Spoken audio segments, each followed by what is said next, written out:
Sumali na sa sigalot ng Iran at Israel ang Amerika. Binomba ng US forces ang tatlong pangunahing nuclear sites sa Iran. Nasa frontline ng balitang yan, si Rainiel Pawid.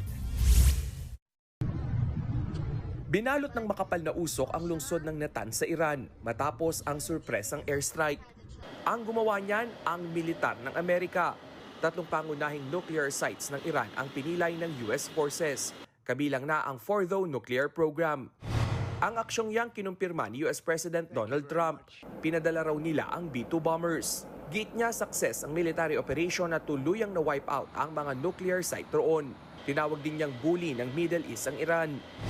Our objective was the destruction of Iran's nuclear enrichment capacity and a stop to the nuclear threat posed by the world's #1 state sponsor of terror. Iran, the bully of the Middle East, must now make peace. Nagpasalamat din siya kay Israeli Prime Minister Benjamin Netanyahu sa tulong ng Israel.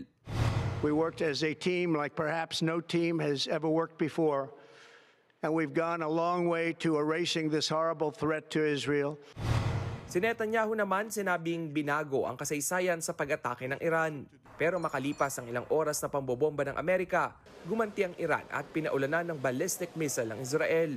Nagpadala na rin sila ng sulat sa United Nations para kondenahin ang pambobomba ng Amerika.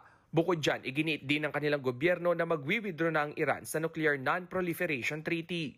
Kasunduan ito na naglalayong pigilan ang pagkalat ng nuclear weapon at pagtataguyod ng mapayapang paggamit ng nuclear energy. Naka-heightened alert naman na ang mga pulis sa Amerika matapos ang ginawang pag-atake. Matatanda ang nagbanta ang Iran sa Amerika na kapag sumali sa sigalot ay gaganti ang Iran. June 13 ang unang bombahin ng Israel ang nuclear sites ng Iran dahil banta raw ito sa kanilang seguridad. Nagbabalita mula sa frontline, Rainiel Pawid, News 5.